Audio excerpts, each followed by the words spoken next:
Cuando cierro los ojos, aún puedo oler a humedad vieja, cigarro barato y desinfectante barato mezclados en el pasillo angosto de aquel motel. Me llamo Elena Rivas y durante 12 años trabajé como recepcionista en el Motel Horizonte, un lugar que la ciudad prefería fingir que no existía. En ese motel vi de todo: amantes clandestinos, comerciantes de mentiras, gente que buscaba olvido por horas, y también gente que nunca volvió a salir por la misma puerta por la que había entrado.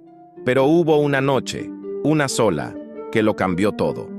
La noche en que entendí que el verdadero horror no está en los gritos, sino en el silencio posterior. Esta es la historia de esa noche. Yo estaba en el turno que nadie quería, el de las 22:00 a las 06:00. Ese turno donde el reloj parece moverse más lento y los sonidos de la ciudad se convierten en susurros lejanos. La lluvia golpeaba el toldo de entrada, marcando un ritmo irregular, como si el cielo también estuviera inquieto. Eran casi las 00:30 cuando lo vi llegar. Un hombre de unos 40 años, traje oscuro, corbata aflojada, el cabello empapado por la lluvia. No parecía borracho, pero sus ojos tenían ese brillo extraño de quien ha tomado una decisión demasiado grande para su propia conciencia. Empujó la puerta de vidrio con suavidad, como si temiera romper algo invisible. Me miró directo a la cara, y durante un segundo sentí que me evaluaba, como si estuviera decidiendo cuánto podía contarme, cuánto podía mostrarme. ¿Habitación para una noche? Pregunté con la rutina de siempre, la misma que usaba con todos, como un guión aprendido. Asintió sin sonreír. Pagó en efectivo, demasiados billetes para una habitación sencilla. Le ofrecí una estándar en el segundo piso, pero él la rechazó. «Quiero la 27», dijo, con una seguridad que me incomodó. La habitación 27. Nunca me gustó ese número. No tanto por superstición, sino por lo que llevaba asociado: discusiones, llantos, puertas cerradas demasiado fuerte, vecinos que se quejaban por ruidos extraños y, sobre todo, un hecho que la mayoría ya había olvidado, pero que yo no. 3 años antes, en esa misma habitación, una chica había sido encontrada sin vida. Oficialmente, una sobredosis. Extraoficialmente, muchas preguntas sin respuesta. Nadie fue acusado. Nadie fue culpable. El tiempo se encargó de cubrir los detalles con polvo. Ver a ese hombre pedirla específicamente me dejó un mal sabor de boca. «Está bien», respondí, intentando que mi voz sonara indiferente. «¿Va a estar acompañado?» Su mirada se endureció apenas un instante, y luego volvió a esa calma tensa. «Más tarde», contestó. Le entregué la llave. Lo vi caminar por el pasillo, con el portafolio negro colgando de la mano derecha. Cada paso suyo resonaba contra las paredes, acompasado con el golpear de la lluvia. Durante la siguiente hora, todo pareció normal. Una pareja entró sin mirarme a la cara. Un camionero, que ya era cliente habitual, pidió café y una habitación barata en la planta baja. La tele pequeña de la recepción murmuraba noticias sin importancia. La ciudad seguía fingiendo normalidad. Fue alrededor de las 01:40 cuando sonó el teléfono de la recepción. El viejo aparato beige que ya conocía todas las malas noticias. «¿Sí?», respondí automáticamente. Silencio. Después, una respiración lenta. Y luego una voz femenina, baja, temblorosa. «¿Es el Motel Horizonte?» «Sí, señorita». «¿En qué puedo ayudarla?» La voz dudó. Podía escuchar tráfico de fondo, bocinas, viento. «Tienen un huésped con traje oscuro. Habitación 27». Mi mano apretó el auricular con fuerza. Miré el panel donde anotábamos las habitaciones ocupadas. La 27 tenía un solo nombre y una sola firma ilegible. «No puedo dar información de clientes», respondí usando la frase protocolar, esa que repetíamos como escudo. La chica guardó silencio unos segundos más. «Por favor», susurró. «Si entra conmigo, no va a salir viva». El clic de la llamada cortada quedó resonando en mi oído más que cualquier grito. Me quedé inmóvil, con el auricular aún pegado a la oreja, mientras el pitido de línea muerta ocupaba el espacio que debería ocupar mi pensamiento. ¿Había sido una broma? ¿Un malentendido? ¿Una excelosa? Algo en la forma en que dijo «no va a salir viva» me heló la sangre. No sonaba a amenaza impulsiva, sonaba a certeza. Colgué. Me quedé mirando la llave de repuesto de la habitación 27, colgando del tablero detrás de mí. El metal brillaba tenuemente bajo la luz amarilla. Podría haber llamado a la policía en ese momento. Podría haber subido inmediatamente. Podría haber ignorado la llamada, como muchos habrían hecho, diciéndose que no es asunto mío. Lo que hice fue quedarme sentada, intentando convencerme de que estaba exagerando. Esa es la verdad. La cobardía siempre se disfraza primero de prudencia. Los minutos siguientes se arrastraron como si el tiempo también tuviera miedo. A las 01:58, la cámara del pasillo mostró a una chica entrando por la puerta principal. Yo la vi por el monitor antes de verla en persona.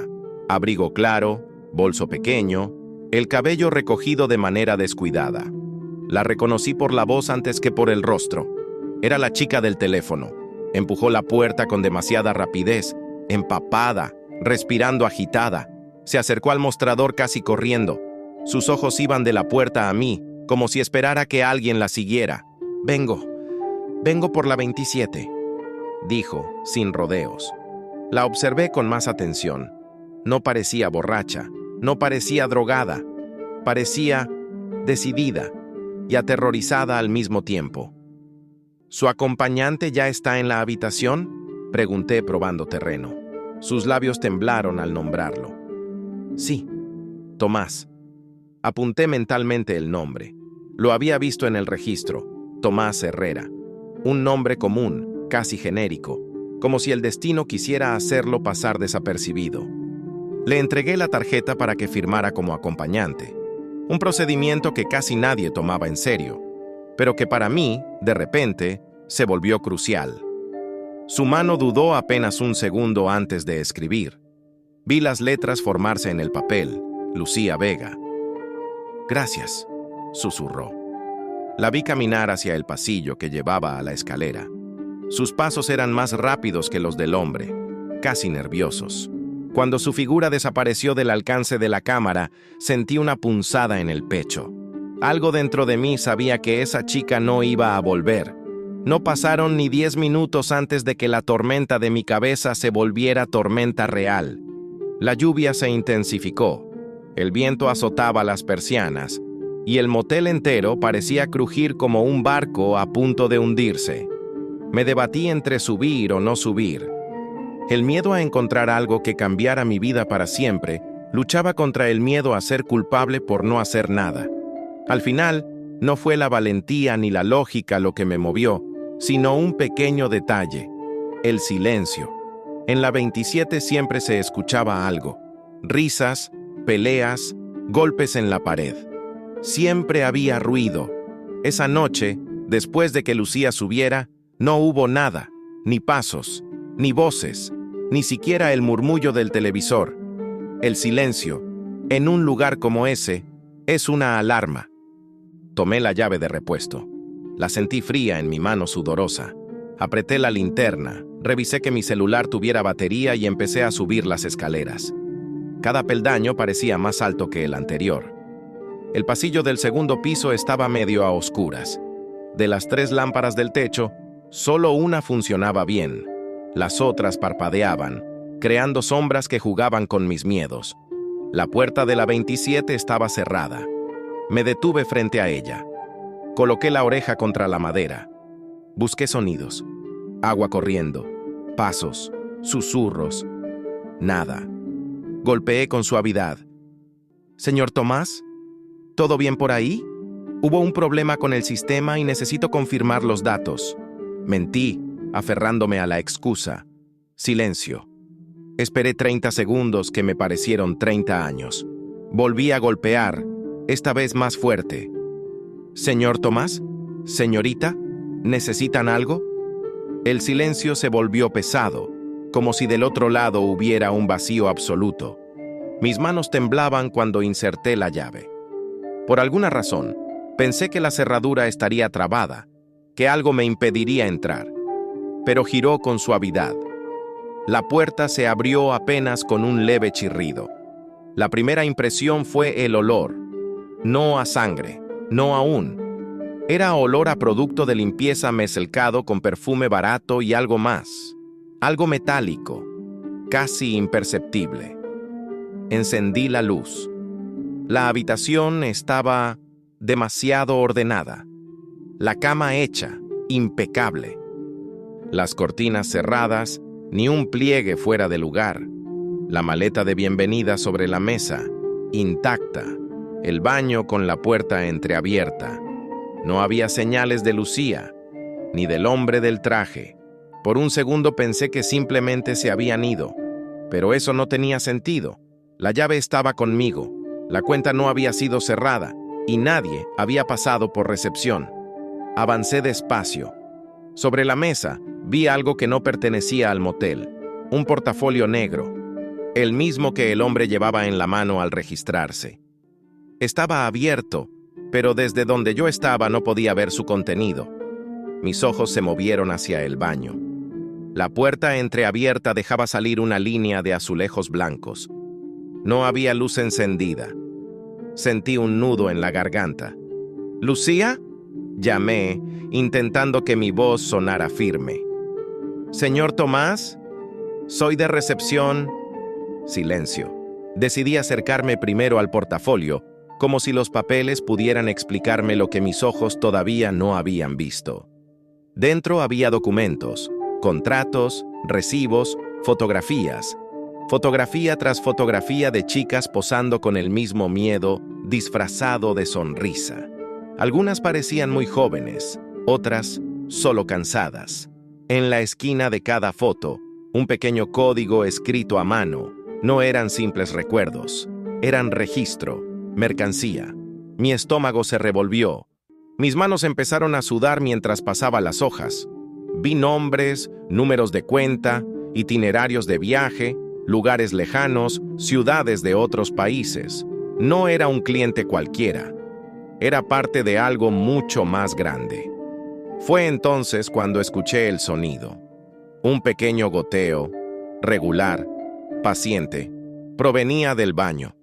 Cada gota que caía era un golpe directo a mi corazón. Di un paso hacia la puerta, luego otro. La línea entreabierta de azulejos blancos se hizo más grande. Toqué la madera con la punta de los dedos, como si quisiera asegurarme de que era real. Empujé.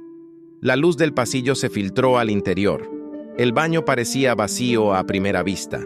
Lavamanos limpio, espejo empañado, toallas dobladas. El goteo venía de la ducha, cuya cortina estaba corrido a la mitad. Avancé con la linterna en la mano, aunque la luz del techo funcionaba. Era como sostener un amuleto. Cuando abrí del todo la cortina, la linterna casi se me resbaló. Lucía estaba allí. No gritaré detalles, no los necesito. Baste decir que sus ojos estaban abiertos, fijos en un punto del techo que ya no le importaba. Sus labios, que unos minutos antes habían pronunciado mi nombre, estaban entreabiertos en un gesto cortado. El agua caía a su lado, golpeando el piso de la ducha en un charco que empezaba a teñirse de un color que no necesitaba nombre. Por un instante, mi mente se negó a entender. Todo mi cuerpo se congeló, como si el tiempo hubiera decidido detenerse dentro de ese baño. Luego, el instinto tomó el control. Salí tambaleando, tropezando con la alfombra, buscando el celular en el bolsillo. Llamé a emergencias con dedos temblorosos. Las palabras salían atropelladas. Motel, habitación 27, chica, inconsciente, creo que muerta. Mientras hablaba, mi mirada cayó de nuevo sobre el portafolio abierto. Entre los documentos, una hoja resaltaba. La foto de Lucía, más joven, con otro peinado, pero indudablemente ella. Al lado, un nombre diferente al que había firmado en recepción, y debajo, una cifra grande, como si fuera el valor de algo vendible. El hombre del traje oscuro no estaba, ni su ropa, ni sus cosas personales. La policía tardó 14 minutos en llegar.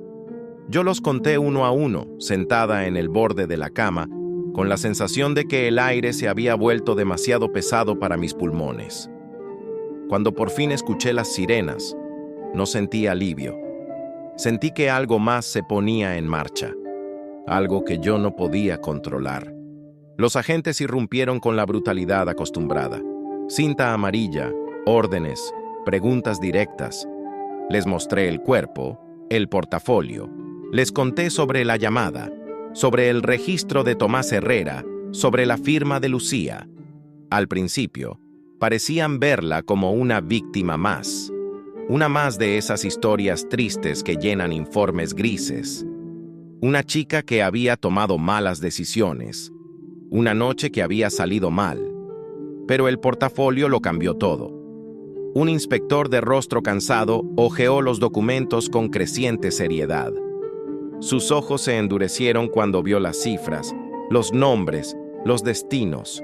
Ya no hablábamos de una muerte aislada. Hablábamos de tráfico de personas. Esa palabra, tráfico, me sonó en la cabeza como una sirena. Tomaron mi testimonio ahí mismo, con la habitación convertida en un rompecabezas de fotos, etiquetas y marcas de evidencia. Me preguntaron si había visto algo sospechoso antes, si había notado patrones, chicos que entraban y no salían, pagos en efectivo demasiado altos. Yo respondí lo que pude. Sí, había chicas que no veía volver. Sí, había clientes que pedían siempre las mismas habitaciones. Sí, había demasiadas veces en que había preferido no preguntar. La culpa se instaló en mí como un huésped que no piensa irse. Pensé que todo terminaría esa noche, que yo solo sería una testigo más en un caso grande, que daría mi declaración y el mundo seguiría su curso. Pero me equivoqué. 2 días después, cuando volví al trabajo, algo raro flotaba en el aire. El dueño del motel, don Alfredo, me llamó a la oficina con esa sonrisa nerviosa que solo usaba cuando hablaba de impuestos o de inspecciones. Elena, empezó sin mirarme a los ojos, vinieron de la policía. Dijeron que ya no hace falta que sigas metida en todo esto. Que mejor dejes que los profesionales se encarguen. Su voz sonaba ensayada, como si estuviera repitiendo un mensaje que no era suyo. Solo hice lo que tenía que hacer, respondí. Encontré a la chica, llamé a emergencias. Él asintió, limpiándose el sudor de la frente con un pañuelo arrugado. Sí, lo sé. Pero hay cosas que conviene no seguir removiendo. Este lugar ya tiene mala fama. Si encima la policía empieza a decir que aquí operaba una red, nos cierran. Nos arruinan a todos. Su nos me sonó egoísta. Salí de la oficina con la sensación de que el motel entero me miraba con recelo, como si las paredes, que habían guardado tantos secretos, estuvieran molestas porque yo había dejado que uno escapara. Esa misma noche, al llegar a casa, encontré un sobre debajo de mi puerta, sin remitente, sin sello. Dentro había una sola foto. Era yo, detrás del mostrador del motel, el día del crimen. La imagen había sido tomada desde el exterior, a través del vidrio. En la esquina inferior, con tinta roja, alguien había escrito: «Las testigos también desaparecen». Las manos me temblaron tanto que casi dejé caer la foto al suelo. No llamé a la policía. No confiaba en que todos ellos estuvieran realmente de mi lado. En casos como ese, aprendí que el miedo no viene solo de los criminales, sino también de los cómplices silenciosos dentro de los sistemas que se supone deben protegerte. Guardé la foto en una caja, junto con el uniforme del motel que decidí no volver a usar. No renuncié oficialmente, pero tampoco regresé. Dejé que el tiempo y la ausencia dijeran por mí lo que yo no me atrevía a decir con palabras. Los días siguientes trajeron noticias contradictorias. Los periódicos hablaban de una posible red internacional de tráfico de mujeres, desarticulada parcialmente gracias a una intervención oportuna. Mostraban imágenes borrosas del motel, luces policiales, cintas amarillas. Pero ningún titular mencionaba a Lucía por su nombre. Ninguno mencionaba al hombre del traje oscuro. Ninguno hablaba del portafolio. En cambio, aparecieron pequeñas notas que sugerían que la chica encontrada podría haber estado involucrada voluntariamente en actividades ilegales. Era la vieja estrategia de siempre: culpar a la víctima. Yo sabía que ella no había entrado allí por voluntad. La llamada lo demostraba. Sus ojos lo demostraban. Una tarde, incapaz de soportar la impotencia, fui a la comisaría para preguntar por el caso. El inspector, de rostro cansado, me recibió con cortesía distante. «La investigación sigue su curso», repitió como un robot. «No podemos compartir detalles», insistí. Pregunté por el nombre de Tomás Herrera, por el portafolio, por las otras chicas. Él me miró un segundo más de lo necesario, y en sus ojos vi algo que reconocí: resignación.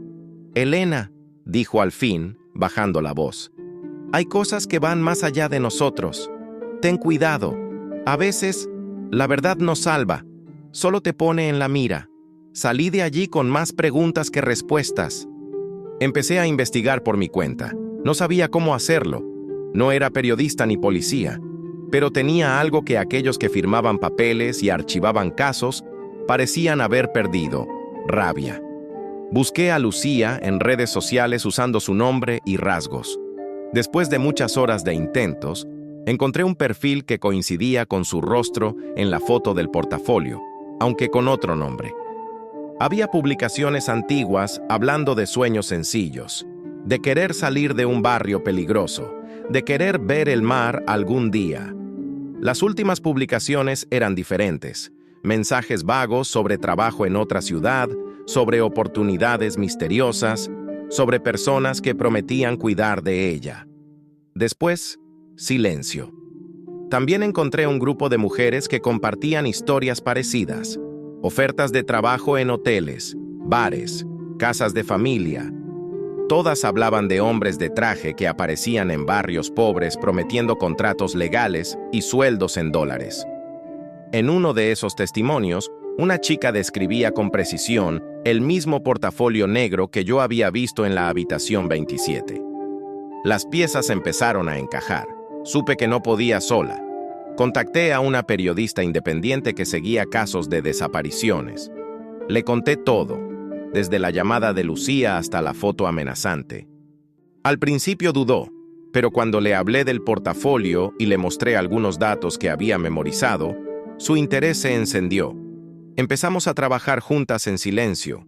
Ella investigaba registros, archivos, movimientos sospechosos. Yo aportaba lo que sabía y lo que recordaba del motel: caras, horarios, patrones.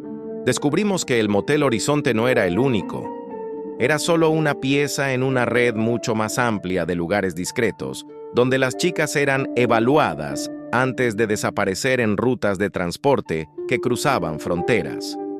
El nombre de Tomás Herrera aparecía una y otra vez, siempre vinculado a empresas pantalla, agencias de empleo ficticias, fundaciones inexistentes. Cuanto más nos acercábamos a la verdad, más frecuentes se volvieron las señales de que alguien nos observaba. Llamadas sin voz. Autos estacionados demasiado tiempo frente a mi edificio. Sombras que desaparecían cuando yo giraba la cabeza. Una noche, al regresar a casa, encontré la puerta entornada. El corazón se me subió a la garganta. Empujé despacio, esperando ver cajones revueltos, objetos rotos, pero mi apartamento estaba exactamente como lo había dejado. Todo, excepto una cosa. Sobre la mesa del comedor había un portafolio negro, el mismo modelo que había visto en la habitación 27, el mismo que había sido retirado como evidencia por la policía. Mis manos temblaban cuando lo abrí. Dentro no había documentos de tráficos ni fotos de chicas. Solo había una foto mía, tomada de espaldas mientras hablaba con la periodista en un café. Y, encima de la foto, una nota: la próxima vez no dejaremos recados, dejaremos silencio. Llamé a la periodista, no contestó. Llamé otra vez, nada. Mi mente empezó a correr escenarios horribles. Intenté convencerme de que simplemente estaba ocupada, o sin batería, pero esa noche no dormí. Al día siguiente, las noticias locales hablaron de un accidente en la carretera. Un coche que había perdido el control y se había salido del camino, cayendo por un barranco. Una mujer murió. La foto mostraba los restos del vehículo. No mencionaron su nombre en el primer reporte, pero yo lo supe antes de que lo confirmaran. Era ella. La rabia se mezcló con el miedo en mi pecho. Podría haberme rendido. Podría haber huido, haber cambiado de ciudad, de nombre, de vida. Pero algo en mí se negó a aceptar que todo terminara así, con Lucía siendo un número en un informe, con mi aliada reducida a una nota de tráfico. Decidí hacer lo único que aún estaba en mis manos: narrar, contar la historia completa, sin filtros, sin eufemismos, sin titulares que la maquillaran. Grabé mi relato, detallando cada paso: la llamada de Lucía, la llegada del hombre del traje, el portafolio, la escena en el baño, la amenaza, las pistas, la muerte de la periodista. Lo subí a la red, a un canal anónimo, a foros donde la gente aún escucha historias de otros con la esperanza de entender mejor su propio miedo. Lo que no esperaba era la respuesta. Decenas de mensajes empezaron a llegar. Muchos de ellos de chicas que decían haber recibido ofertas parecidas, haber conocido hombres de traje que prometían trabajo fuera, haber estado a punto de aceptar. Otras reconocían hoteles, moteles, nombres de empresas. De repente, la historia de Lucía ya no era solo suya. Era un espejo en el que muchas se veían reflejadas. La presión pública, esa fuerza que a veces duerme, se despertó. Organizaciones, colectivos, gente indignada empezaron a exigir respuestas, a pedir investigaciones reales, no simuladas. La policía, la misma que me había pedido que no me metiera más, se vio obligada a reabrir el caso con otros ojos. No porque de pronto hubiera descubierto la moral, sino porque ya no podía contener el escándalo. No fue rápido, no fue limpio. Hubo más intentos de encubrimiento, más excusas, más notas en la prensa intentando distraer. Pero, poco a poco, los nombres empezaron a salir. Tomás Herrera dejó de ser solo un registro en el libro del motel para convertirse en el rostro de una red criminal. Lo detuvieron meses después, intentando cruzar la frontera con un pasaporte falso. En su computadora encontraron listas, muchas listas, entre ellas una carpeta con fotos clasificadas por países. En una subcarpeta marcada con el nombre de mi ciudad, estaba la foto de la habitación 27. La última foto de esa carpeta era la de Lucía, tomada justo antes de su última noche. El caso se hizo grande, demasiado grande para seguir oculto. Hubo otros detenidos, intermediarios, reclutadores, choferes, gente que, durante años, había dicho: yo solo hago mi trabajo, mientras se beneficiaba del sufrimiento de otras. ¿Se hizo justicia? Depende de cómo se mire. Algunos fueron condenados, otros lograron acuerdos, otros desaparecieron antes de ser arrestados. Así es la justicia en el mundo real: incompleta, irregular, a veces decepcionante. Lucía no volvió. La periodista tampoco. Yo sigo aquí. A veces me pregunto por qué. ¿Por qué yo, que solo era una recepcionista en un motel olvidado, sigo respirando mientras otras más valientes ya no están? No tengo una respuesta. Lo único que sé es que, cada vez que cuento esta historia, de alguna manera las traigo de vuelta, aunque sea por unos minutos, aunque sea en la mente de quien escucha. El motel Horizonte cerró poco después de que estallara el escándalo. La fachada fue cubierta con tablones de madera, los vidrios rotos reemplazados por silencio. La gente pasa frente a ese edificio y ya casi nadie recuerda lo que ocurrió allí. Pero yo recuerdo la voz de Lucía al teléfono diciendo que si entraba con él, no iba a salir viva. Recuerdo sus ojos en la ducha, vacíos y llenos de preguntas al mismo tiempo. Recuerdo el portafolio, las cifras, las fotos. Y recuerdo la nota que dejó la red criminal en mi mesa, advirtiéndome de que podían convertirme en silencio. No lo consiguieron. Estoy aquí, hablando. Y mientras mi voz siga alcanzando oídos, La historia de Lucía seguirá abriendo grietas en la oscuridad. Tal vez mañana escucharás otra historia parecida, de otro motel, otra ciudad, otros nombres. Y quizás entonces recuerdes esta. Si alguna vez alguien te ofrece una salida fácil de tus problemas, un trabajo perfecto lejos de casa, un contrato que te pida renunciar a tu nombre y a tu libertad sin llamarlo así, recuerda a Lucía. Recuerda la habitación 27. Recuerda que a veces los monstruos llevan traje y sonrisa amable. Yo soy Elena Rivas, y esta fue la noche en que entendí que, en los lugares donde nadie quiere mirar, no solo se esconde la vergüenza, sino también la verdad. Y mientras alguien esté dispuesto a narrarla, esa verdad seguirá teniendo una oportunidad.